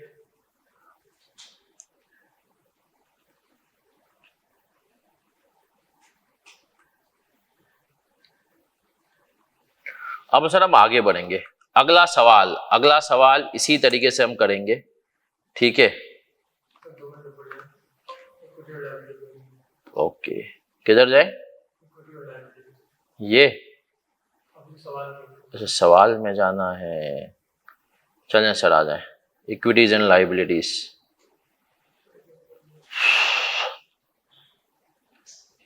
चलें सर, अब आगे बढ़ेंगे। अब हम करेंगे अगला सवाल। अब आगे, इससे अगले सवाल से पहले एक छोटी सी बेस वाली बात।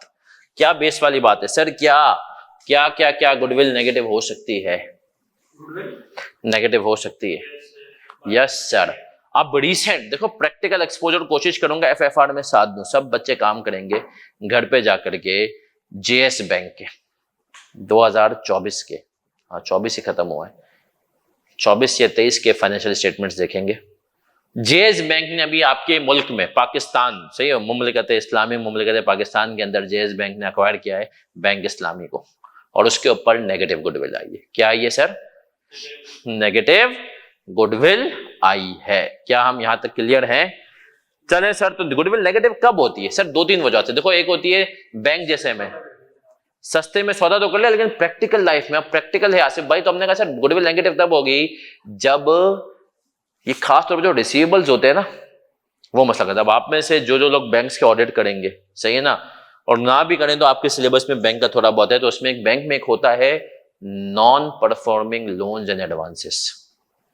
ये क्या होता है सर? ये होता है कि आपने किसी को लोन दे दिया, वो पैसे ही नहीं दे रहा आपको, आप कुछ कर भी नहीं पा रहे, वो दिवालिया हो गया, कुछ भी हो गया है ना। तो बैंक्स के पास ये चीजें आ रही होती है, लेकिन बैंक इनको इतनी जल्दी, इनकी प्रोविजन तो वक्त के साथ साथ बनाता है, लेकिन वो नहीं। तो जब एक बैंक दूसरे बैंक को खरीदता है ना, तो बोलता है बेटा ये जो तेरे पास आ रहे हैं नॉन परफॉर्मिंग एडवांसेस, इनको या तो मैं इनके पैसे दूंगा भी नहीं, दूंगा भी तो कितने दूंगा, जो इनके एक्चुअल वैल्यू अगर 100 रुपए तो 10 रुपए दूंगा। तो इस वजह से क्या आ जाती है? Negative goodwill. इसी तरीके से के इलेक्ट्रिक के केस में भी अबराज ग्रुप ने जब लिया था तो गुडविल क्या आई थी? नेगेटिव। और सर वो नेगेटिव गुडविल क्यों थी भैया? वो भी इसीलिए थी क्योंकि उसमें भी क्या आ रहे थे सर? उसके अंदर रिसीवेबल्स आ रहे थे सरकारी इदारों से, सही है। के इलेक्ट्रिक को पैसे लेने सिंध हुकूमत से, किसी का बाप नहीं ले सकता, सही है। तो हमने कह दिया कि अब, लेकिन के इलेक्ट्रिक उसको राइट ऑफ भी नहीं कर सकता था। क्यों नहीं कर सकता था सर? उसके पीछे सॉवरेन गारंटी थी। सॉवरेन गारंटी क्या होती है? वो गारंटी जो कभी डिफॉल्ट नहीं हो सकती जब तक मुल्क डिफॉल्ट ना हो। उसके पीछे गवर्नमेंट ऑफ पाकिस्तान की गारंटी है कि भाई सिंध हुकूमत पैसे नहीं देगी तो हम देंगे, है ना। अब गवर्नमेंट ऑफ पाकिस्तान भी पैसे दे तो रही नहीं थी, बोलती थी इनसे लो या थोड़ा बहुत टैक्स से एडजस्ट कर देती थी।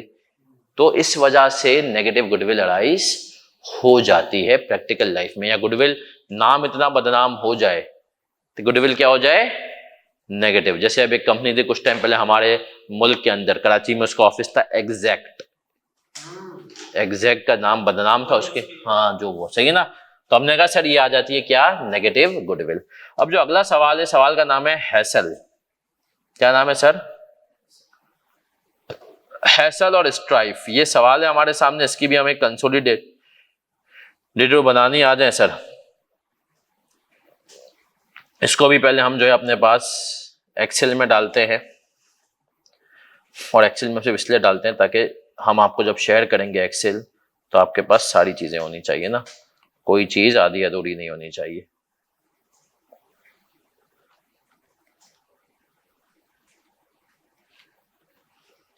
आ जाए सर। सवाल का नाम है हैसेल, बिल्कुल मुख्तसर सा सवाल है और हमने कह दिया, स्क्रीन शेयर कर रहा हूं मैं। आ जाए सर, आ जाए। सवाल है, अगला सवाल है हमारा। हमने पहला सवाल किया, हमने बेसिक किए, अब आज की क्लास का ये दूसरा सवाल है, सेकंड लास्ट सवाल है हैसल। सही है। अब हैसल कह रहा है statement of financial position as at 31 December 2015। क्या है भैया? Investment in Strife sundry assets. Sundry assets का मतलब क्या होता है? What do you mean by sundry? ये भी क्या याद दिला दिया पुराने जगह, जब सन्ड्री एसेट्स का मतलब होता है, सन्ड्री एसेट्स का वर्ड एक पुराना वर्ड है जो कि यूज होता था। किस लिए यूज होता था मेरा बच्चा? ये यूज होता था current plus non current, current plus, सही है, दोनों। उसने कहा यार इन चक्रों में पड़ो ही ना। शेयर कैपिटल गिवन है, रिटेन अर्निंग गिवन है, और हमारे पास क्या गिवन है? लाइबिलिटी। हैसल बॉट 80%, कितने परसेंट ऑफ स्ट्राइफ। उस टाइम पे रिटेन्ड प्रॉफिट, रिटेन्ड अर्निंग्स का दूसरा नाम क्या है? Retained profit was 50,000। सबसे पहला काम, सबसे पहला काम जो भी हमने किया, हम कर भी रहे थे सर, वो क्या था? हम सबसे पहला काम फॉर्मेट बना लेंगे। सही है। अब आप लोग बड़े हो गए हैं, बड़े हो गए हैं तो आपको पता है, आपसे उम्मीदें भी बड़ी बड़ी हैं, तो हमने कहा हैसल ग्रुप, जिंदगी में हैसल होती है consolidated SOFP as at 31 December 2015। Date कर दिया मैंने, उफ। आ जाए सर। सबसे पहले हमने कहा एसेट्स। अब एसेट्स में यहां पर आ रही है सबसे पहले इन्वेस्टमेंट, वो हम नहीं शो करेंगे, है ना सर। फिर हमने कह दिया हमारे पास आ रहे हैं सन्ड्री एसेट्स, और मैंने क्या कहा, बड़े हो गए, साथ साथ फिगरें डालते जाएं। तो हमने कहा भैया कितनी फिगर है सन्ड्री एसेट्स की, तो बता दिया 247 500 226 600 247.5 अगर हम इसको ले लें इन 1000, और हमने कह दिया 226 600 226.6 474.100। गुडविल हुई तो आएगी, हमें नहीं पता गुडविल है कि नहीं है। फिर हम आगे, हमने कहा इक्विटीज एंड लाइबिलिटीज।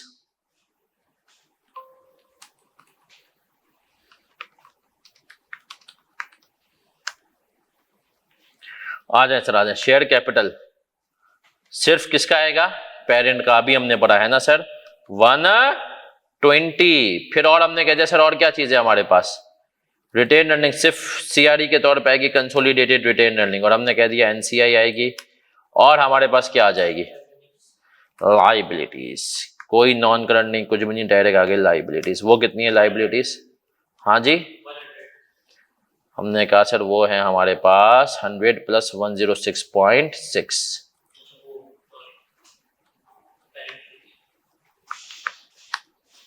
टोटल कितनी हो गई? 206.6। चलें सर, अब हमने कह दिया कि ये हमारे पास आ गई लाइबिलिटीज। अब वही बात, बेसिक करने के बाद सारी चीजें वही। सबसे पहले क्या बनाएंगे? सोना, स्टेटमेंट ऑफ नेट एसेट्स। हमने कह दिया सोना बना लिया हमने। सोना के कितने columns? 3। Reporting date, acquisition date और डिफरेंस। रिपोर्टिंग डेट पे क्या पोजीशन थी, एक्विजिशन डेट पे क्या है, और अब आ जाए सर, हमने कह दिया शेयर कैपिटल। बाय डिफॉल्ट हमने पिछले सवाल में पढ़ा, क्या अज्यूम करते हैं? कोई चेंज नहीं है शेयर कैपिटल में। कितना था? 50। रिपोर्टिंग डेट पे तो वही क्या होगा? एक्विजिशन डेट पर भी होगा, ऐसा ही है।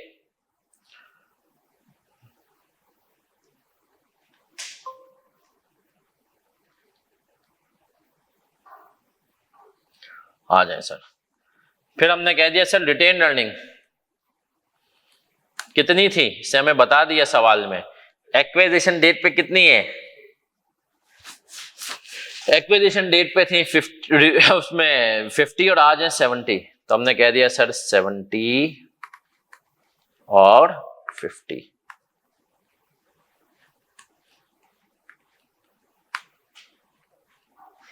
डिफरेंस कितना आ गया? 20। तो हमने कहा सोना बनी। सोना बन गई, सोना कितने से वो हो रही है 120 रिपोर्टिंग डेट, 100 एक्विजिशन डेट, और हमने कह दिया भैया कि 20 हमारे पास आ गई वो। ठीक है, अब आगे आते हैं, अगला काम क्या करते हैं सोना के बाद, गुडविल विल। हमने कहा सर आ जाए गुडविल निकालते हैं। फेयर वैल्यू ऑफ इन्वेस्टमेंट कितनी है बताएं, सवाल में गिवन है। इन्वेस्टमेंट इन स्ट्राइफ 60,000 है ना, कितने परसेंट अक्वायर किया है, हमने कहा fair value of net assets कितना हो गया 100 का 0.8, ऐसा ही है।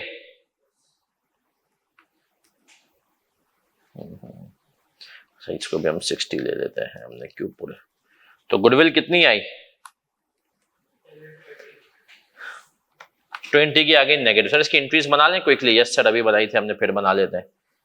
पेरेंट की बुक्स में क्या एंट्री बनेगी, पेरेंट बुक्स, पी बुक्स लिख रहा हूं अब मैं।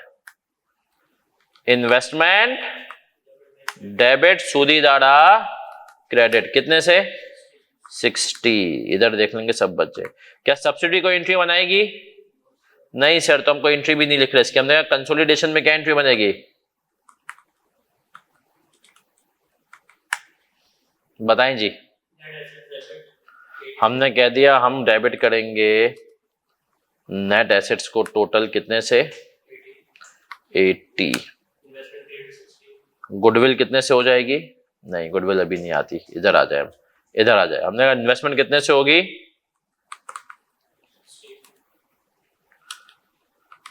60, मानते हैं। और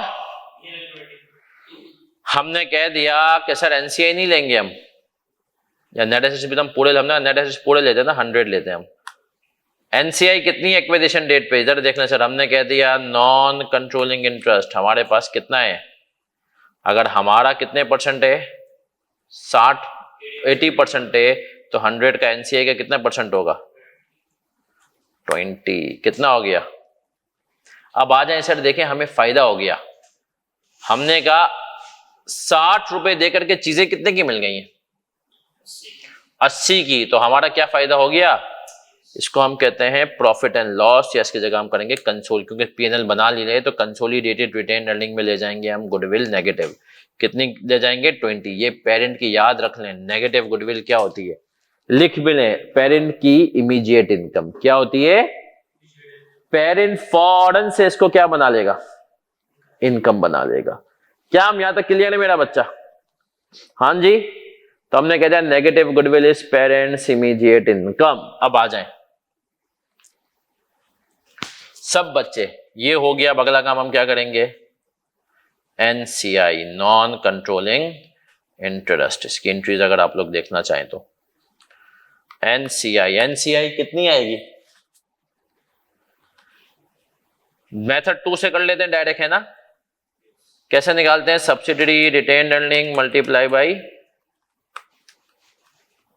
अपना subsidiary reporting date net assets multiply by NCI percentage, जो हमने पहले वाले सवाल में दोनों किया हम, लेकिन यहाँ पर हम एक ही तरीके से करेंगे सर, कोई मसला नहीं, चाहे तो आप दूसरे तरीके से भी कर सकते हैं। हमने कहा सर 120 का 20%। दूसरा तरीका क्या होता है, NCI acquisition 20, post acquisition share कितना हो जाता 20 का कितने परसेंट 20%, तो 4 हो जाता, तो 24 हो जाता। आखिरी चीज क्या है हमारे पास, कंसोलिडेटेड रिटेन अर्निंग, सीआरई प्यार से कहते हैं हम। अब सर सीआरई कैसे निकालेंगे, पेरेंट रिटेन अर्निंग कितनी है सवाल में गिवन है, यस सर कितनी है कि रिटेन अर्निंग है 87,500, पोस्ट एक्विजिशन शेयर बताएं जी कितने का कितने परसेंट, 20 का 80%। और एक चीज और आएगी, नेगेटिव गुडविल का एक और नाम है, यहाँ पे लिख देता हूं तो याद लगे, बार्गेन परचेज गेन। सही है, वो कितना आ गया 20। तो हमने कहा सीआरई कितनी आई, आए सर 123।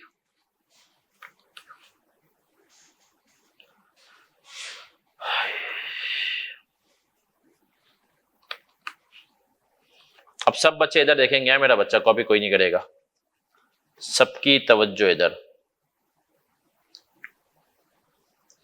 हम सर जो जो चीजें होंगी वो डाल देते हैं। गुडविल तो यहाँ पर आ नहीं रही है, सीआरई हमने निकाल ली, कितनी आई सीआरई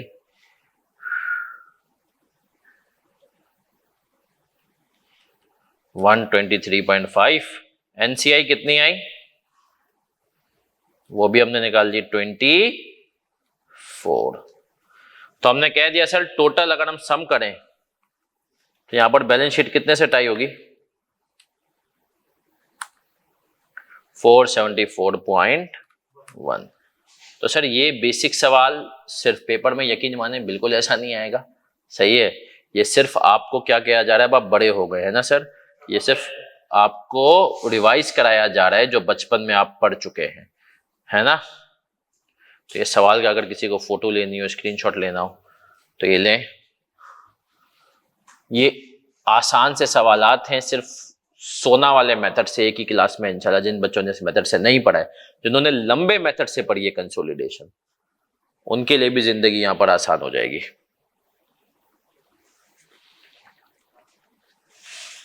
तो प्रैक्टिकल लाइफ में सबने घर पे जाकर के जेएस बैंक के अकाउंट्स को देखना है कि कैसे होती है चीजें। हाँ जी मेरा बच्चा, ये आपने कर लिया तो हमने कहा सीआरई की वर्किंग भी अगर आपने ऊपर देख लो, सीआरई की वर्किंग भी देख ले। ये मैं आपको क्लास के एंड पे शेयर भी कर दूंगा, सती के साथ शेयर करूंगा, सती ग्रुप्स में डाल देगा। चलिए सर आ जाए, आगे बढ़ते हैं।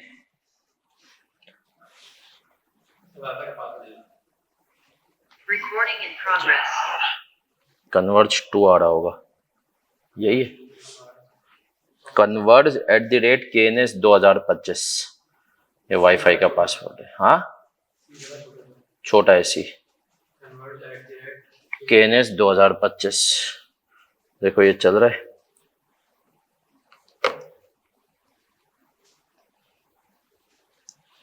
चलिए सर आगे बढ़ते हैं, 2 सवाल हमने कर लिए, अब हम बढ़ रहे हैं अपने तीसरे सवाल की तरफ। आ जाएं सर, आ जाएं। थर्ड क्वेश्चन जी, तीसरा सवाल, लेकिन अब इसकी बुक में भी आ जाएगा, आपकी जो कंसोलिडेशन की नई बुक आ रही है ना, बस वो आज रात में, कल रात को आपको सॉफ्ट कॉपी मंडे तक मैक्सिमम मिल जाएगी। आ जाएं, हैश वाला सवाल है सर, हैश। और ये हैश वाला सवाल जो है ये बेसिकली सिंपल सा सवाल है, लेकिन इसके अंदर ये जो 2 सवाल हमने पुराने किए, इनमें सिर्फ छोटी सी शरारत बीच में थी, वो हमने कहा वो इसने अपने अंदर अकाउंट फॉर कर लिए। तो आ जाएं, हैश देख लेते हैं हम क्या करने वाला ये सवाल।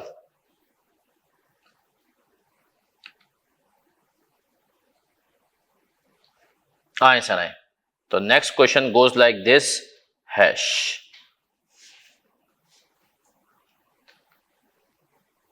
स्टेटमेंट ऑफ फाइनेंशियल पोजीशन है हैश की, फिर कह रहा है Hash purchase share in Stash on 30 September 2015, Stash retain profit for the year ended 31 December 2015 was ₹24 million. चलें सर अब हम आ जाते हैं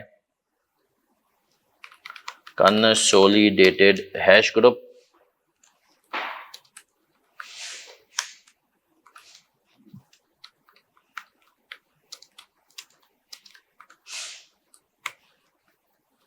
एज एट 31 दिसंबर 2015। आ जाए जी, आ जाए। क्या क्या डिटेल्स दी हुई इसने हमें अपने एसेट्स की, इसने बताया हुआ है भैया सिंपल, इसने भी इन्वेस्टमेंट दी हुई है, तो हमने कह दिया एसेट्स में आ रहा है इसका सन्ड्री एसेट्स। फिर हमने कहा सर इक्विटीज एंड लायबिलिटीज में क्या आ रहा है,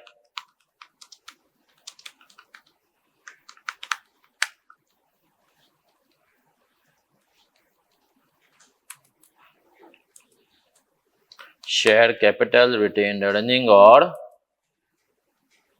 सीआरई कह देंगे हम, NCI लाइबिलिटीज। चलिए सर आ जाए सन्ड्री एसेट्स के ऊपर आते हैं। What is sundry assets? हमने कह दिया सर सन्ड्री एसेट्स में हमारे पास आ जाएगा 2,07,207.5 और 226, यहां पर भी वही है 20। सही सवाल तो उठाया ना। हाँ 207.5 और 226 600 207.5 प्लस 226.6 434,100। गुडविल आदि शेयर कैपिटल सिर्फ पेरेंट का आएगा, वो आ गया हमारे पास 120। रिटेन अर्निंग हमें नहीं बताई, अभी हम देंगे। और लाइब्रेरीज आगे 100 प्लस 106.6।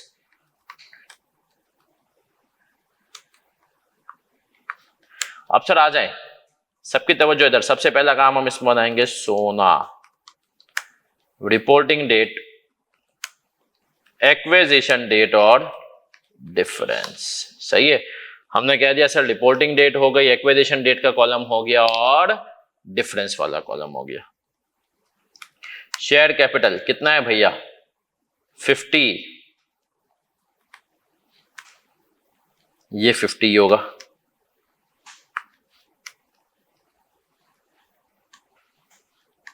फिर हमने कहा सर रिटेन अर्निंग कितनी है? रिपोर्टिंग डेट की तो गिवन है 70, और हमने कहा एक्विजिशन डेट की कह रहा है गिवन नहीं है। फिर लेकिन जिसे हमें डेटा दिया, इसने हमें क्या कहा? इसने हमें कहा है कि भैया स्टैश का जो प्रॉफिट है वो कितना है? Stash retain profit for the year was 24। ये रिटेन्ड प्रॉफिट एज इट नहीं है, फॉर द ईयर है। तो इसका मतलब है साल के दौरान उसने इतना 24,000 का प्रॉफिट कमाया और कुछ नहीं बताया। हम अज्यूम करेंगे इक्वल कमाया, ऐसा ही है। तो हम क्या करेंगे सर? हमने कह दिया सर हम ये इसकी ओपनिंग रिटेन अर्निंग निकाल सकते हैं, बिल्कुल निकाल सकते हैं। छोटी सी वर्किंग हमने कह दिया, अगर 31 दिसंबर को उसकी रिटेन अर्निंग थी कितनी? 70, और प्रॉफिट था कितना? 24। तो हमने कहा ये जब हम आए तो ये इसकी आ गई 1 जनवरी की रिटेन अर्निंग, और हमने इसमें सितंबर तक का प्रॉफिट ले लिया। कितना आ गया? तो ये हमने कह दिया सर 46 के अंदर 24 डिवाइडेड बाई 12 मल्टीप्लाई बाई 9 कितना हो गया? 18। तो टोटल कितना हुआ? 64। ये आ गई हमारे पास 30 सितंबर की रिटेन अर्निंग, है ना सर? तो हमने कहा सर ये आ गई 30 सितंबर की रिटेन अर्निंग। इसकी प्रॉफिट 18 का 64। ये बस इस सवाल के अंदर हमने कहा सर एक यही शरारत थी छोटी सी कि सब्सिडी को हमने कब अक्वायर किया है? सितंबर, ड्यूरिंग द ईयर। इस सवाल का लर्निंग आउटकम क्या है? Acquisition of subsidy during the year. चलें सर, अब हमने कह दिया सर ये हो गया हमारे पास सोना। अगला सवाल क्या है? गुडविल। गुडविल कितनी आएगी? हमने कहा आए सर देखते हैं गुड वाली विल कितनी आ रही है। गुडविल हमने कह दिया कि सर गुडविल में कह रहा है, अब देखें सवाल क्योंकि बेसिक के पेपर में वो ऐसा नहीं करेगा, उसने दे दिया इन्वेस्टमेंट इन स्टैश लिख करके दे दी 1 लाख, और ब्रैकेट में परसेंटेज ऑफ होल्डिंग बता दी कितनी? 80%, है ना? जो 80% है क्या बता रहा है? ये हमारी होल्डिंग परसेंटेज है। जो ठीक है, हमने कह दिया फेयर वैल्यू ऑफ कंसिडरेशन कितनी है? बताएं जी। 1 लाख लेस कर दिया हमने इसमें से क्या? Fair value of net assets कितना है? कितने परसेंट? तो हमने कह दिया गुडविल कितनी आ गई?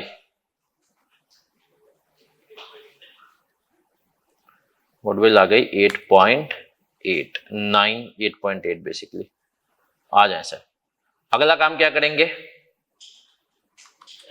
एनसीआई कितनी है भैया? एनसीआई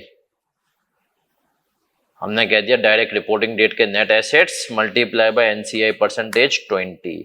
सही है सर। अब आ जाएंगे क्या, सीआरई। सीआरई यहीं पे कर लेते हैं हम। पेरेंट की रिटेन अर्निंग कितनी है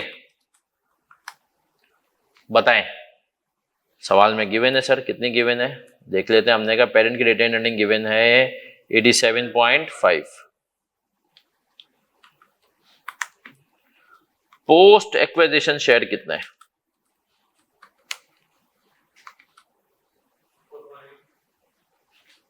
हमने कहा सर पोस्ट एक्विजिशन शेयर है 6 का कितने परसेंट, 80%, 4.8। तो हमने कहा सर टोटल कितने होंगे 92.3। आ जाए, हमने कह दिया सन्ड्री एसेट्स इतने थे, सीआरई आ गई कितनी 92.3, एनसीआई कितनी आई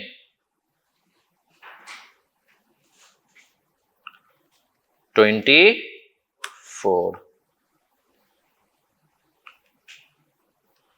टोटल कर लेते हैं सम।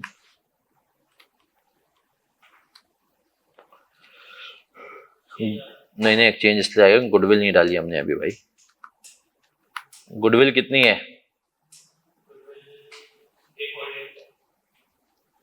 8.8।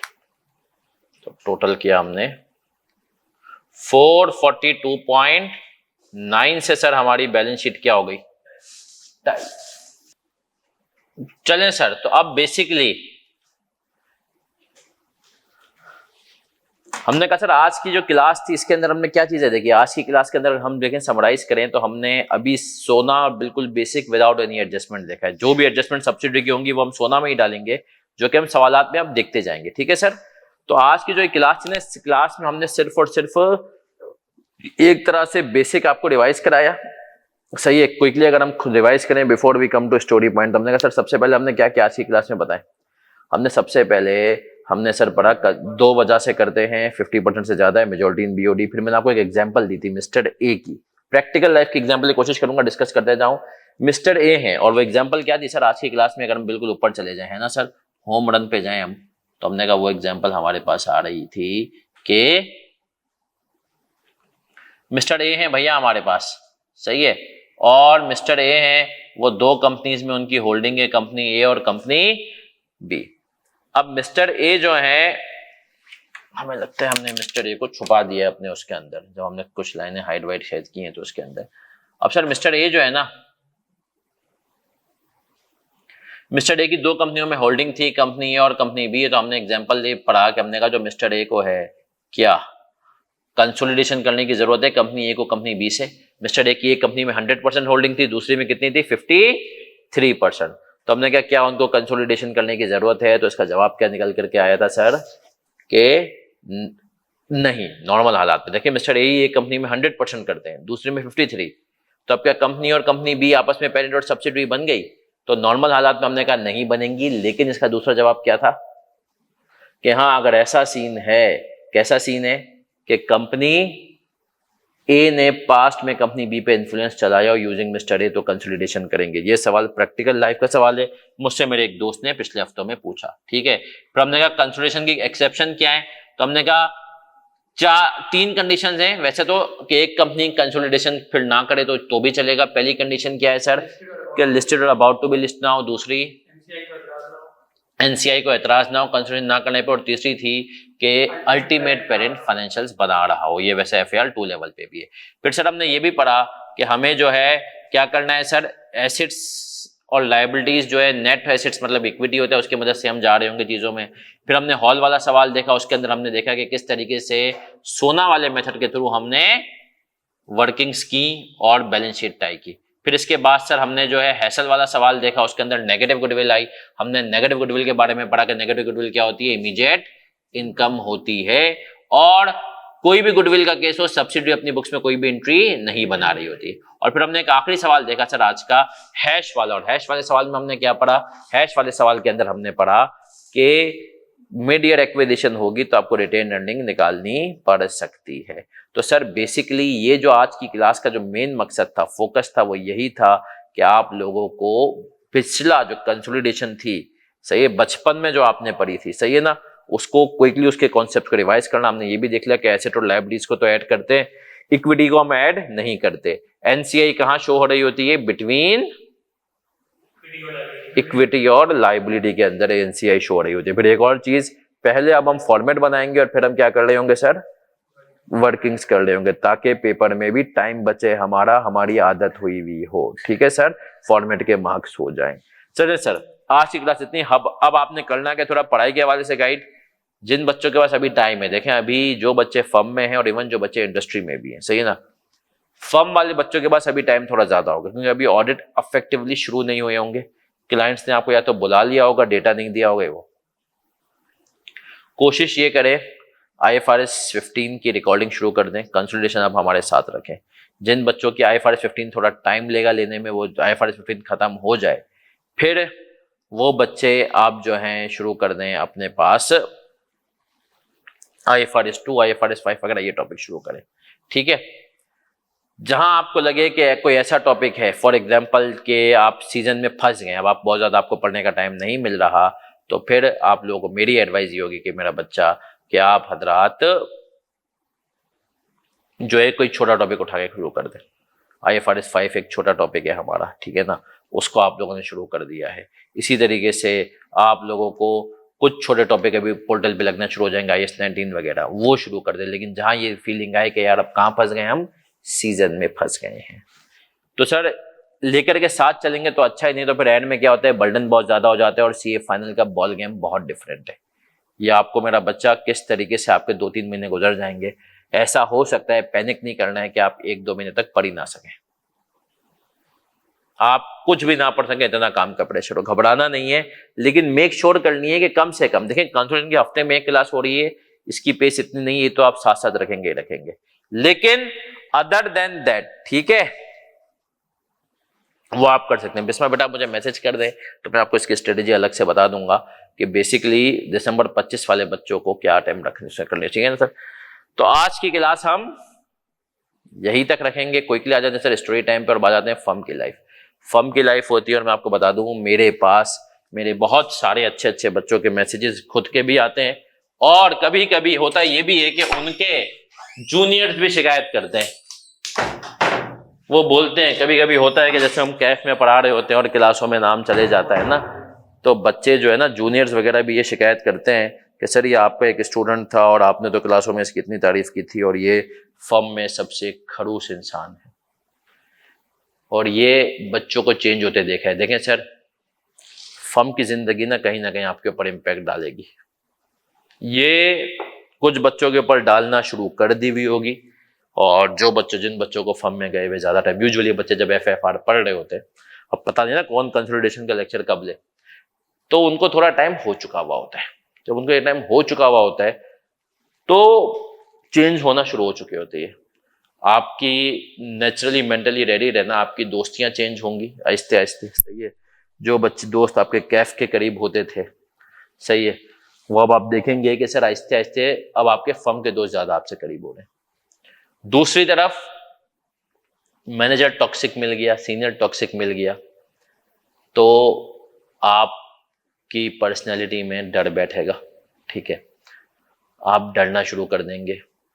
कुछ बच्चे एकदम से वर्कहॉलिक हो जाएंगे, मतलब उनको काम में मजा आने लगेगा, फिर उनको लगेगा कि यार नहीं, असल जिंदगी तो यही है। कुछ बच्चे जो है वो फर्म से तौबा करना शुरू करेंगे, कुछ बच्चों को फर्म में मजा, बहुत कम को। इंडस्ट्री वाले जो बच्चे हैं उनके ऊपर मुझे लगता है इंडस्ट्री इतना इम्पैक्ट नहीं करेगी अंटिल कोई खतरनाक पैनिक मिल गया बंदा।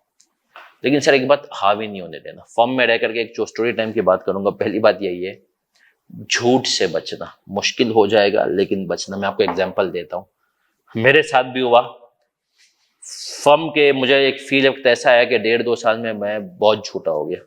अब होता क्या था फर्म के अंदर, जब आप जो सीनियर होते हैं ना, तो आपको यार प्रेशर वाले क्लाइंटों पे डाल दिया जाता है। अब आप प्रेशर भी है, कभी कभी ऐसा भी होता है कि आप एक क्लाइंट पे काम कर रहे हैं, दूसरी टीम की भी आपको हेल्प करनी पड़ गई।